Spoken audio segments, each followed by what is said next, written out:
Welcome to Connect the Dots, a podcast where we unlock the stories that connect each and every one of us. Hosted by me, Zach Day, in partnership with Kenect Nashville. How do you connect? How do you connect? I love that. I love when I do that. It's so good. It's so fancy. Thank you. Oh my gosh. Welcome, guys, back to Connect the Dots. My name is Zach Day. Thank you so much for joining us here today over here at Kenect Nashville.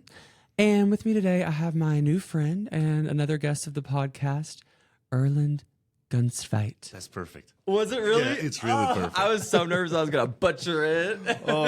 I have even have trouble with pronouncing my own name. Like in Norway, it's still it's even a hard name to. So it's not a common name in Norway? Not at all.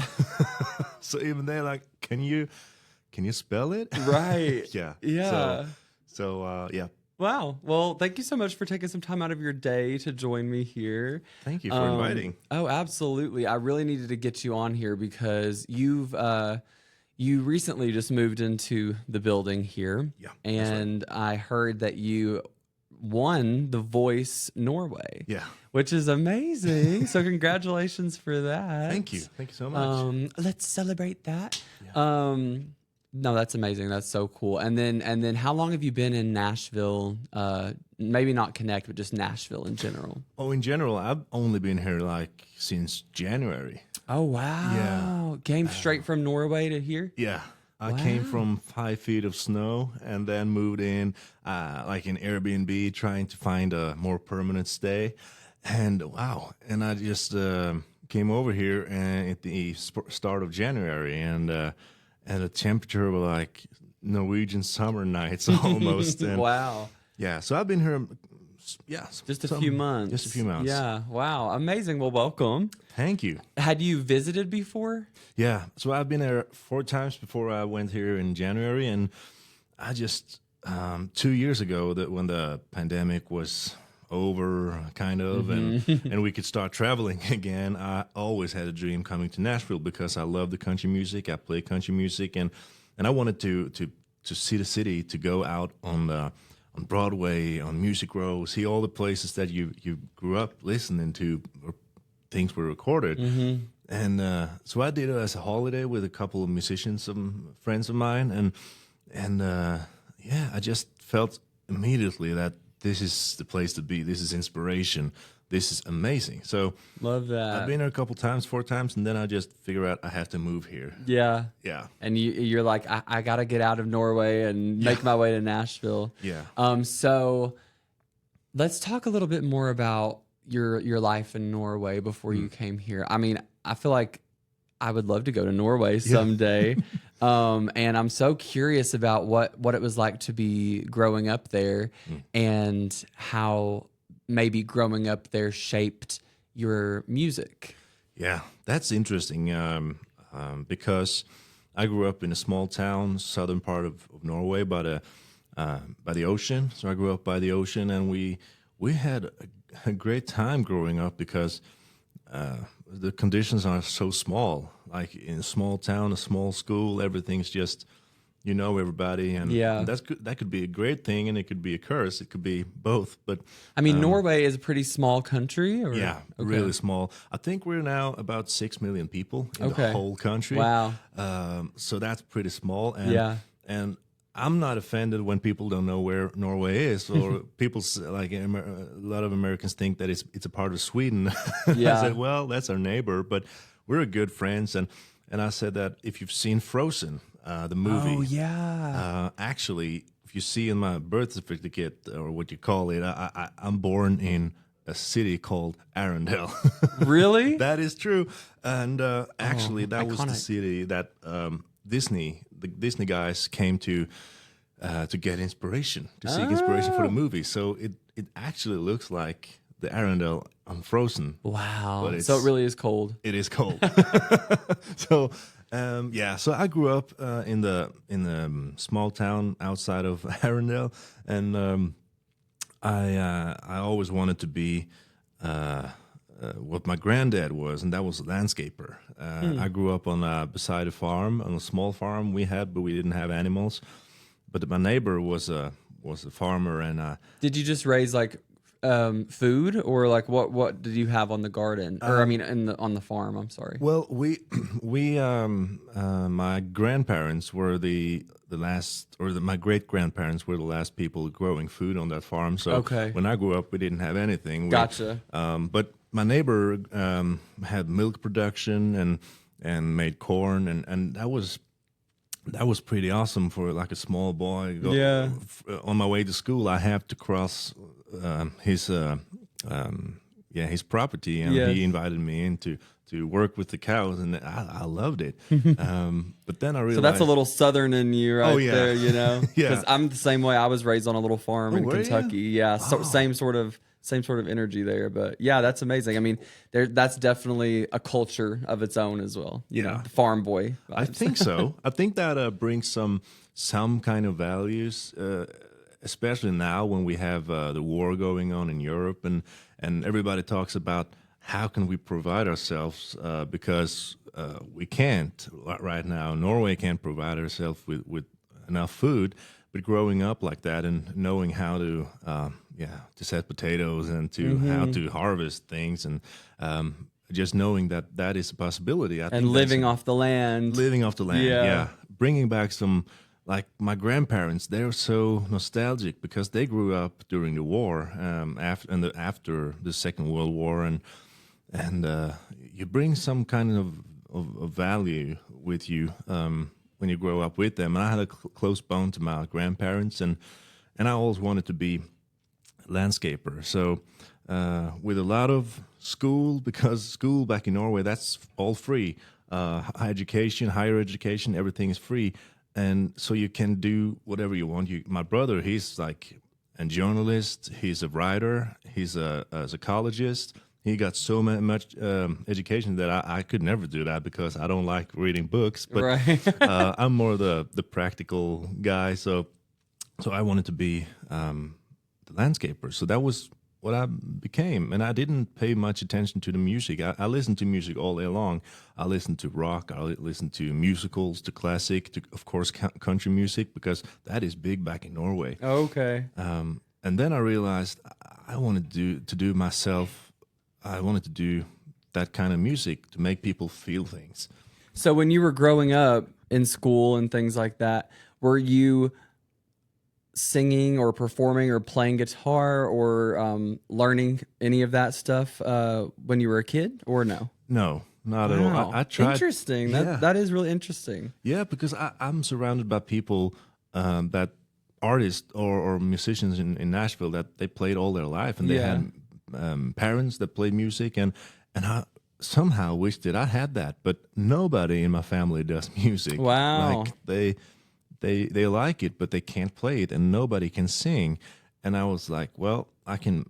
And I only had an old guitar from my great grandmother with one string, so I was like, well, this is the way to play it. So yeah, you had to teach yourself. yeah, I did, and so I only did it because it was fun, and I wanted people to listen and feel something. If it was, if they being sad or happy, just try to connect with their emotions. So that was what I did. But I only played like funerals and weddings and small bars back in my hometown, and I focused on the landscaping thing because that was a passion too. Right. And you were probably able to make that into something lucrative for you. Yeah. Whereas music, it's a lot harder to get paid to do Yeah. that unless you're going to do like a wedding or something like that. Yeah. But even that is not, it's not every day that you get to do that. You know what I mean? It's few and far between sometimes. Yeah. I think that's the kind of the I guess it's like that here. I know it's like that in Nashville, that you play more than you get paid because but it's also that in Norway, kind of, because music is art, and there's so many people doing music because they like it, and not so many people in Norway doing it because they can make a living. Yeah, for sure. Okay, so you were doing landscaping and you were just kind of doing music for fun and stuff like that. And then let's talk a little bit about The Voice Norway. Yeah. So when did that come up in your journey? Was that when you were like, how did this come about? That's what I'd like to know. Yeah, well, that was the pandemic hit, and I started a company with landscaping, and I had so much fun with that, having machines, and I was digging, I was driving, I did so many things, climbing trees and and everything, and I always lived in my hometown, except for 1 year when I was in the army. I was up north by the Russian border, but now I've only been in my hometown, and I bought my house from my grandparents, and I moved in and made them an apartment, and we really had a great time. But then, out of nowhere, I guess they called from The Voice from in Norway and asked that, we've seen some things on YouTube. And I said, oh, do I have things on YouTube? Okay. You didn't even know? Yeah, well, because I did like a Corona concert back when the lockdown came to support our like the culture house, or like back in Norway the concert house. So they posted it, and they called from The Voice, and I said, well, if you asked me 10 years ago, this would be a dream, but just so you know, I do country music, and nobody does country music on television in Norway, because the television in Norway is kind of based in the capital, in the big city, and it's my theory that they don't resonate that good with what people out in the country likes. So every time there's a country musician on television, they dress them up like like the old country stars, and that could be cool, but they do it in a kind of carnival way. Wow. Yeah, like, I would love to see what that looks like. Yeah, it looks fun. And that I said, I'm not doing this for fun. I do it because I want people to feel something. So I'm never going to wear like the plastic cowboy hat or those things that people can wear with pride. If they feel it, but if you just are forced into that box because that's country music, I say no.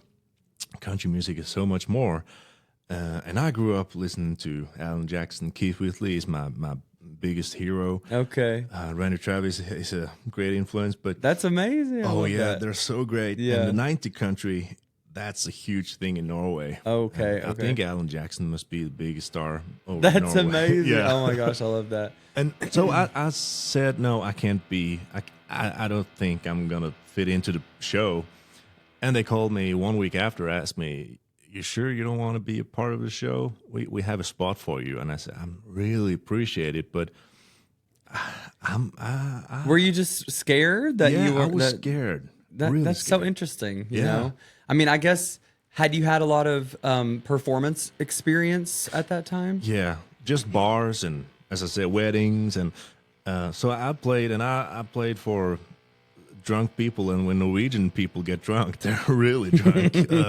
But it was more like, I don't know if I'm gonna perform on a television and really make people feel something, and I'm scared of that. But then I talked to the girl that then was my girlfriend, and she said, well, if you dig deep in yourself, this is your dream. Like, you love music, you love performing, and I was thinking, maybe if I could just get like 2 minutes on television, I could get more jobs, I could play more concerts. I would love that. So I told them that, well, I can be there. I'll be there. And but I didn't do country music on The Voice. I did pop songs with a country taste, a flavor. Sure. To it. Oh, that's kind of like what I do, actually. Yeah. Similar thing. Yeah. Yeah, and I love. We were so happy. We had a one night here at Kenect, and I was so happy that I got to see you play. Oh, thanks.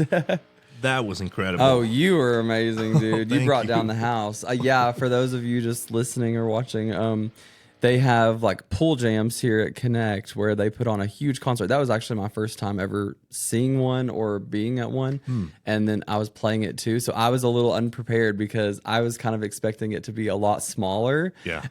So I was nervous whenever I was like, oh my gosh, it's just me and my guitar and it's actually on a stage. Yeah. But I mean, it turned out amazing. And then you had yeah, you were awesome. Oh, thank you. It was so cool to see you in your element for sure. I mean, the crowd loved it. Yeah, and I was so scared when I came out there and I saw you perform. I was like, wow, Oh, that is a great guy. That is an amazing voice. Thank you so much. And I was like, how do I follow up on this? But it's not that. It's not about that. It's about like, and that's what I like about Nashville. That you could go hit the stage and you could play a show, and the guy that's in front of you or after you, they could just cheer you up and you support each other. Yeah, and I love that. And at Kenect here, I didn't know when I first moved in. I know that I'm jumping off the topic. That's okay. That's okay. I'm so excited because I thought it was like a regular leasing thing. Yeah, I just have an apartment. I just need an apartment for to stay. Yeah, and then I realized, wow, it's so much more. And then Kenect. Oh, that's why they call it Kenect. Kenect. Yeah, exactly. That was amazing. And just the other night we had another of those happy hours work, like meeting other people that I didn't know lived in the building, and people that don't live here that just stop by. And yeah, it's amazing, especially when you move from another country. You don't speak the language as you speak your mother language, and of course, that just getting to know people, and that is something different. Yeah, yeah. So far you've enjoyed your time here. It sounds like, really good. Yeah, that's great. It is amazing. Yeah, that's so cool. So we'll talk more about that in a minute. But yeah, so you told The Voice, you were like, okay, you know what? After thinking about it, this will be a good opportunity to just like perform, because that was the same with me. For those who don't know, I did The Voice, the American version of The Voice. I didn't win, but I did get to go through that experience and be on the show and work with the coach and all of that stuff. And I'm just so curious if the shows are similar in that way. But I was the same way. I was kind of like, they reached out to me and asked me if I would want to come do the show. And I was kind of nervous too. Not nervous to perform, but it's just it's a lot of eyes on you. Yeah. And a lot of people watching you. And I was just scared. I mean, it's scary to put yourself out there like that. But eventually I talked myself into it, and I was like, okay, yeah, I'll do it. What's the worst that could happen? Like, it's kind of like that. Yeah. And I was like, I guess I'll just, best case scenario, I get to work with John Legend, and that would be amazing, or whoever, Gwen Stefani, whatever. And worst that could happen, okay, I just don't make it on. Big deal. I'll go back to doing what I've been doing before. Yeah. So, but how was the experience for you? So did you have to go through? I mean, I don't know how much you can talk about it here. We were under like a contract for a while. We can't talk too much about it, but I think we can now. But there's obviously a lot of work that goes into it before you get to just go on stage and sing for the judges. Is that similar experience? Yeah, it is. But because I turned down the offer so many times, I didn't go through that process because that process was already done. So when I came to the Capitol and they wanted me to sing, that was like the same week that the blinds. Yeah, the blinds. So I was like, wow, how does this come together? And okay, let's do it. And I know how hard it is to get on The Voice in the U.S., by the way. And I know a lot of people that tried to get on it, and there's so many people trying. And it's huge. The fact that you got called and you got on it, it's just amazing. And of course, I know because you have a great voice. Oh, thanks. But it's in Norway we have a lot of great voices too, and I think because we're a small country, I think there were 2,000 people applying for The Voice, and a lot of maybe 100 people getting to the blinds. Yeah.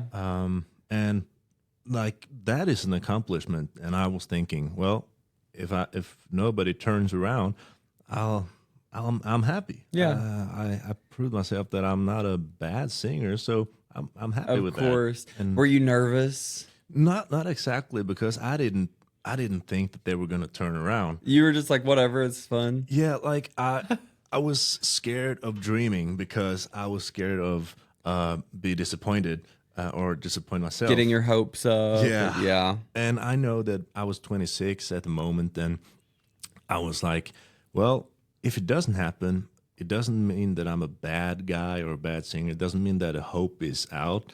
It's just one of the doors closing, and I need to find another door. But a lot of those, like the girl before me, she was 16 years old or something, and she didn't go through, and nobody turned around. She was great, by the way, but and she came out crying. And like I said, "What's you were great, yeah, but now it's over." And I said, No, you're so young. yeah, you're 16 years old. Like I would probably have the same feeling if I was 16, and Yeah. it was my like the one opportunity, but nope, it wasn't. And like in the U.S., Luke Combs were turned down, and there's so many artists making it another way. So I wasn't nervous. I was more like, but then when I saw this girl come out crying, I was, oh, this is real. Oh, okay, so that I got a little. You got a little bit in your in your head then. Yeah. Like, oh no. And then I came out, and there were one guy turning around. And to be honest, Oh wait, can I ask you who are did you know who the coaches were? Are they Yeah. celebrities like Norwegian singers or yeah. In Norway, they're celebrities. We have a woman, she's Ina Wroldsen. She's a great songwriter. She wrote with Rihanna and great artists. And we have Espen Lind. He produced an album for Taylor Swift. Wow. I think it was the Red album, if I don't remember. Yeah, so he's a Okay. great producer and songwriter. We have a rapper. He's great too. And I knew everything about those three because they were big stars when I grew up. But the last guy, I didn't know anything about him. I knew he was a DJ. But he turned out to be one of my best friends. Wow. Because he was, I'm like, I'm country, you're a DJ. We need to work on this. And we realized that the bottom line in all music, all genres, is like there's a story and there's some feelings and there's a escape from reality sometimes. And we had so much fun. And So he became your coach on the show? he became my coach. Wow. It was only a one chair turn. Oh, and it was him. It was him. Well, can you tell me what song you sang? I did a song that wasn't very known by the time. It's Home by a Norwegian artist called Sigrid. Home to You, it's called.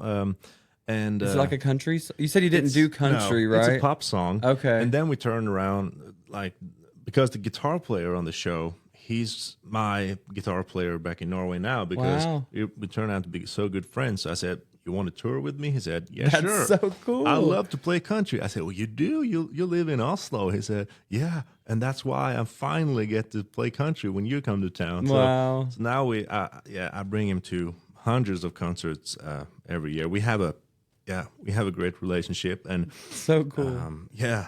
so we turned that pop song into a country song. Then I did Everglow by Coldplay, and we added Dobro and some other things, and we did July by Noah Cyrus. I heard you singing that the other night, and I was like, "Oh, that's a great idea. I want to cover that song too." Yeah, it's a great song. Great song. I'd never heard before, but Matoma is the DJ that I was my mentor. He worked with Noah Cyrus and Miley Cyrus with songwriting, and I feel like I've heard of him before. Maybe, yeah. He tours a lot. He has a lot of tours up in L.A., like L.A., Hollywood, and New York, like the big cities. Yeah. Sometimes he's in Nashville doing songwriting, and he's a great guy. So we did a July, and I was thinking with a girl, we had this duet, and we did suddenly it like hit the charts in Norway. I was like, wow, I've never done that That before. song? Yeah. July? That's so and cool. now it's like 4 million streams, just a cover song. And then I did I Will Wait with Mumford and Sons, and of course in the final I did Johnny Mitchell, Both Sides Now. Oh my gosh. One of the Great song. greatest songs ever written. I agree. She's Yeah. one of my favorite artists ever. yeah. That's so cool. Yeah, that was cool. But and then it was a lockdown, so we didn't have audience. We have audience like the first show, and then like the final, we had 1,000 seats in the studio, and there were like 20 people. Wow. So it was hard to imagine how many people watched the show, and that I actually had an influence on people back home. That was crazy. And now I'm so happy to see it because there's a lot of country artists doing the voice now. Yeah. Well, especially here in the U.S. version. I mean, yeah. it's a lot of country people that end up winning. But so you win the show, and did you get like a big grand prize or anything like that, like a record deal with this label or something like that? Yes, I did. That's great. I did. Yeah, it was I won a car. That was awesome. Oh, wow. I was like, wow. I would love that. It was a Mustang on batteries, like wow, an like an electrical car. Oh my god! And I was like, wow, that's awesome. But I'm a landscaper, so I need a truck. Yeah, I need a truck. So I traded it in to like a pickup truck, and it's the best car I've ever had. Nice. But in Norway, we have so many taxes on the big cars. So you don't have big trucks. You don't have the F-150, except the electrical one. But you have the Ford Ranger, which is a small car compared to the big trucks over here, because you have a tax on every horsepower. You have tax on the weight. You have so many. Yeah. So even if I wanted to put in 3 seats in the back on my truck, I had to pay $50,000 in tax just to put them in. So no, sir. So those seats are in my house now. Yeah. Yeah. But I also won a record deal, and that was with Universal Norway, and they do mainly pop music. They do party music, and they actually don't do country music. So we talked about it, and we released a single written here in Nashville, and I'm happy with that. It's called Family Name. But the problem was that I wanted to have a lot of songs, but I wanted to go over to Nashville and write. I wanted to record an album, and they were like, no, we don't do albums. I said, wow, I can't really tour. I can't be an artist with one single. And they know best in their genres. They know everything about pop and what works on the Norwegian market. But I said, I need to follow my heart, because it's country music that's really deep in my heart, and I can't turn that down and try to pursue a dream, like a career of a party artist. So people they're not going to believe that. And we just agreed that, okay, but then you just leave the deal, and you do you, and we do we.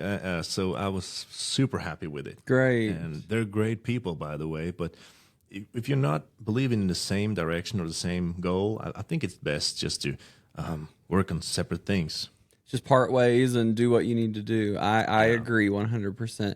So after that, is that when you came to Nashville? Yeah, that is. So I always wanted to go here, and then I just found a couple of musicians that wanted to go over, and we just booked the tour, the trip, and we came over and had the greatest time. Amazing. Like a couple of weeks, and then I went home, and I just, wow, that place is, it's a strange feeling when you're so far away from home, and you come to a city, you haven't met a single person, and you still feel like home, like this is home. And then you meet the people, and it's just getting better and better.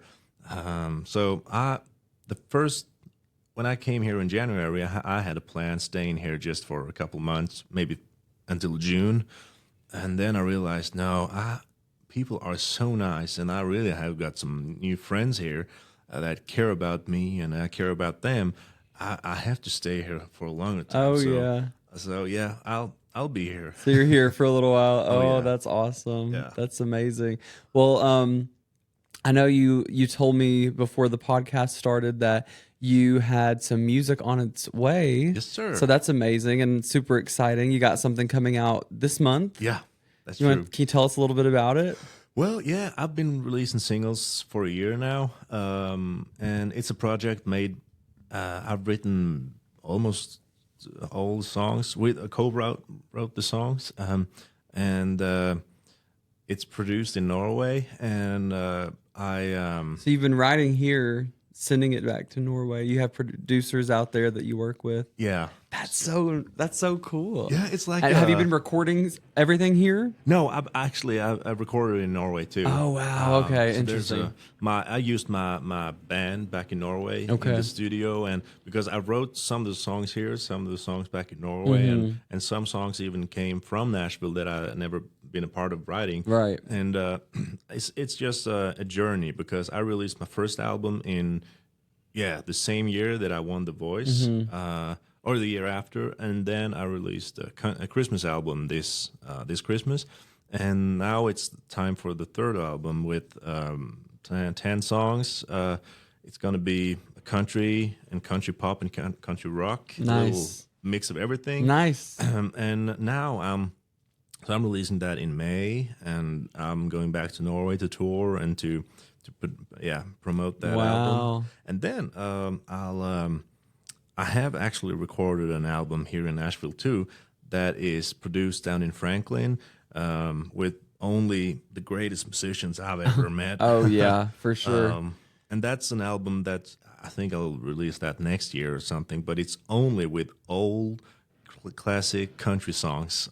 Keith Whitley, Randy Travis, Lefty Frizzell, old Texas Western swing, Bob Wills, Nice. like songs that people in Norway never heard about, but I want to show them that part of country music because sure. it's great.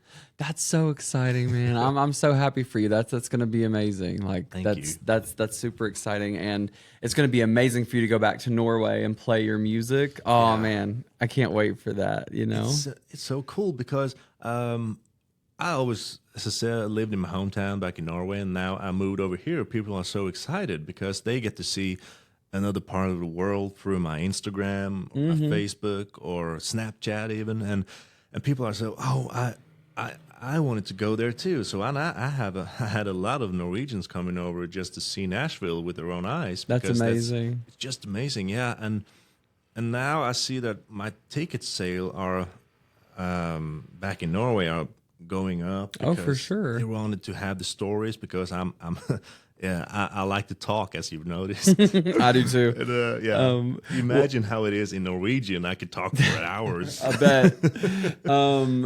Well, I mean, like, that's so interesting to think about, like, just that kind of crossover point, because I also have, like, some European fans and people that have listened to my music. I mean, I had somebody yesterday, 2 different people ask me to play in London, play in Scotland. Oh, exciting. And I'm just like, maybe I would love to set up like a European tour or something like that. So like maybe I'll have to come through Norway and play for your folks. I think Day in Norway, I would love to. that would be fun, That right? would be so fun. Heck yeah. Let me know if you need an opener for any of these. I would open for you any day of the week. I'd be happy to open for you. Well- the winner of Voice Norway. Oh wow, I would love to. That'd be fun, right? Yeah, so exciting. I just got off the phone earlier today with a producer that we were having a concert back in Norway with a friend of mine. He's on The Voice in Norway now, and we also got a friend of mine from Nashville. She was a part of The Voice a couple of years ago, and we're gonna have a show in my hometown and like make the whole Make a big deal of it. make a big deal. That's Make awesome. The whole city go The Voice country. Wow, that's so, So, cool. yeah. Oh man, I'll have to like definitely keep up with you for that for Yeah. sure. Well, speaking of, things that you enjoy and being back home in Norway, do you have like something that you can bring to Nashville that reminds you of home, or something that you feel is comforting, something that maybe it's some type of food, or what do you do to kind of relax and find yourself, find some comfort and peace? Yeah, I'll bring one thing with me every time I go back to Norway, and that's the Norwegian chocolate because it's so less sweet. It's more. I'm bragging because I love it, but I always bring the Norwegian chocolate to my friends here in Nashville. Next time I go over, I'll bring you a piece. Please do. I would love it. Yeah, it's a treasure, and I really love the American food. There's so much great, and the plates are so big. I know, dude. But so that has been kind of a problem. I need to bring things with me home instead of eating the whole thing. But it's so good. But the chocolate from Norway, I'm telling you, I love that, and it gives me a little feeling of getting home. Nice. But if I have one thing that's been with me all my life, it's going out, because I grew up in a small town with both the ocean and the forest, the woods and the mountains. If I could go, I tried the Radnor Lake down in Nashville here a couple of weeks ago, and wow, I really love getting out in the nature. That's I mean, and Tennessee's beautiful. Yeah. There's a lot of great hiking and camping and stuff like that here for sure. So you're in the right place for that. Yeah, I just you don't see that as a tourist, but now as I get to know people, I'm just, wow, this place has everything. I mean, just right outside of Nashville, you can go some beautiful hikes and waterfalls and stuff like that. Yeah. And where I'm from in Kentucky, have you ever been to Kentucky yet? I'd love to go, but you should. Yeah. It's beautiful. Yeah. Is it more hills or what? Yes, yeah. It's hills, it's forests, it's waterfalls, some beautiful hiking. I mean, it's really a beautiful part of the country, the Appalachian Mountains and stuff like that. It's really nice. You should try to play a show up there. I'm sure they would love you. Well, I would love to. I know that Keith Whitley was from Kentucky, and I have some friends in Nashville from Kentucky, and now I have one more. Yeah, and there's a lot of amazing musicians up there too. I mean, like what I always have been saying is like, you know, where I learned to play music in the backwoods of Kentucky, you know what I mean? And like some of these people will never be famous or anything like that, but they're some of the best players and singers that I've ever seen just on the porch with, you know what I mean, in the backwoods of Kentucky. And it's super impressive. So the culture there when it comes to music and storytelling is just amazing. And I try to carry that with me in my music. And I've been really trying to lean into my Appalachian country sort of folk music and roots. So yeah, you definitely need to go up there and check it out. I'd love to.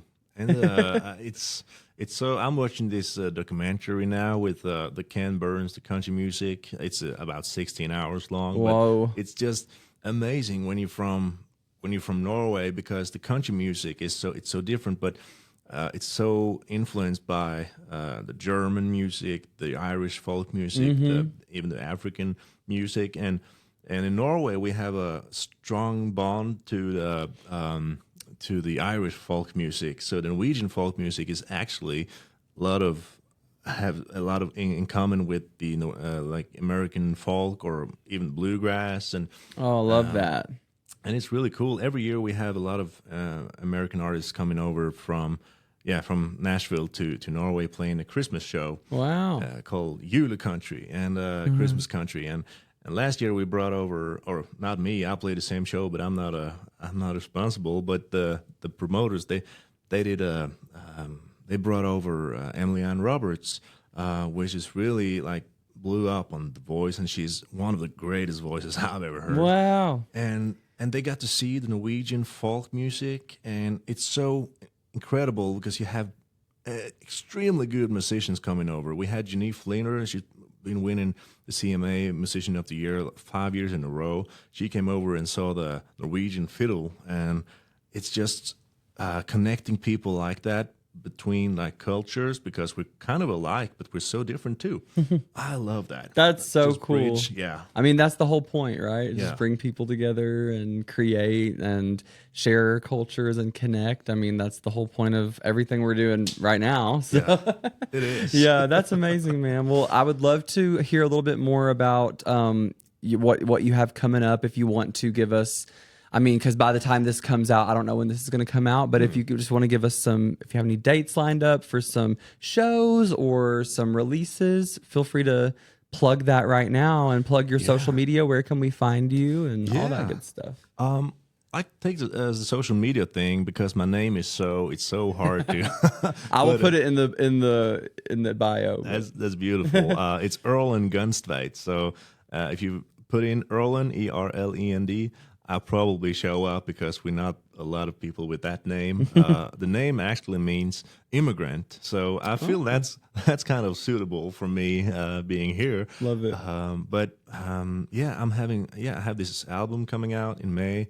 The whole summer, I'll spend the whole summer after the CMA Fest. I'll go back to Norway and play festivals and shows, and I'll do that out August, and then I come back in September and stay here until the Christmas tour goes off in Norway. And I really don't know.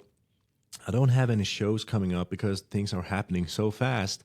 I moved here in January, and I got to play so many great places: the Kenect, pool jam session with you, and the Bluebird, and a couple of bars, and it's been great. Amazing. Oh yeah, it's just I couldn't believe that would happen so fast, and it's only because of great people really are supporting each other, and that's something I love. Amazing. Yeah. Well, that's so exciting. I think that's pretty much going to wrap it up for us today. Yeah. Oh, I wanted to do my cozy corner and talk about my, I don't know. I've just been doing this because like sometimes I think that a good way for me to unwind and relax and connect with other people is just through like different things that I've been doing. So like I've been reading a lot. I know you said you said I don't really like to read books. Yeah. I'm in my reading era right now. And so for those listening, if you want to know what I'm reading now, it's called The Ruins by Scott Smith. It's creepy. It's about this like these two couples that go on vacation and they end up in these like Mayan ruins, and then bad things happen. Oh, no. Scary. I love a scary book, though. Is it like a fiction? Yeah, it's fiction. Yeah. It's just a scary story. Yeah. But I've heard that it's really good. I'm like halfway through it now. So I've been like trying to read. I've been reading like, I think I've read 11 books so far this year. This year? This year, like since 2024. Man. Yeah. So I'm like,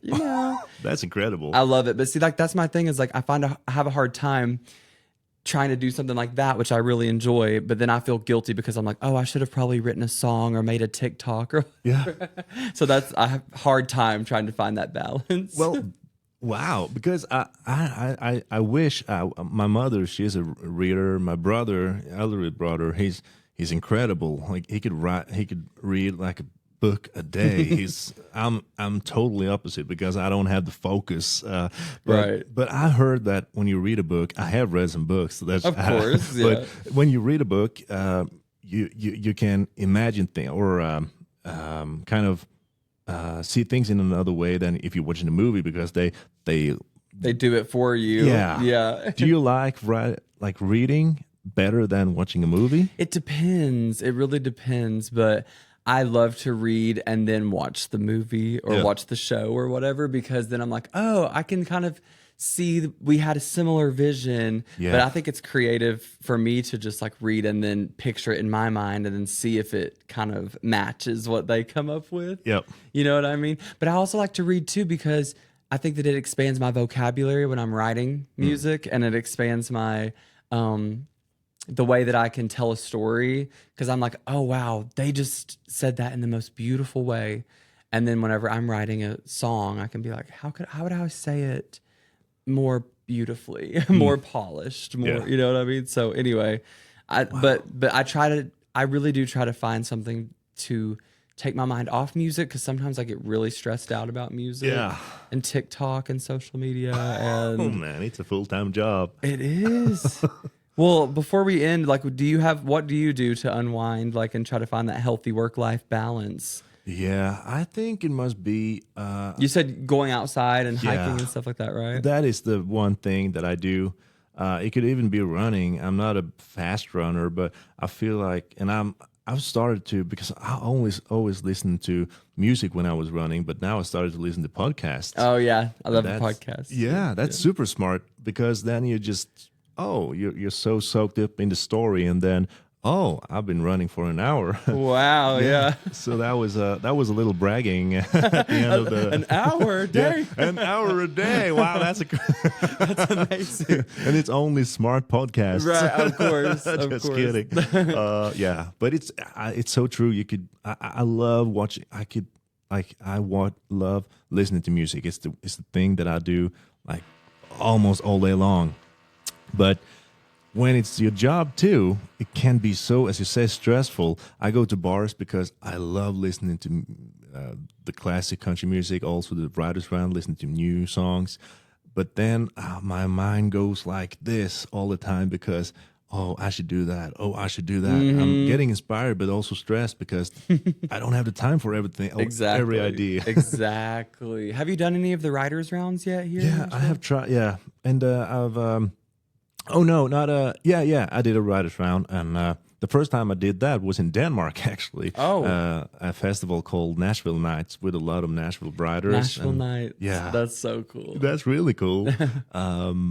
And then I never seen it before, and now it's all around the corner. That's why I wanted to live here in Midtown, because I want to, when I come home, like say 8 o'clock at night, I want to still be able to get out and listen to writers, maybe connect with them, maybe write with them, instead of just, oh, it's 8, it'll take me an hour getting parking and everything, so I just watch a movie. Yeah, that's what I love about, one of the things that I love about being here. Right here. Yeah. There's all kinds of stuff just right around, and It you is. just walk or whatever you need to do. Yeah. Yeah. It's incredible.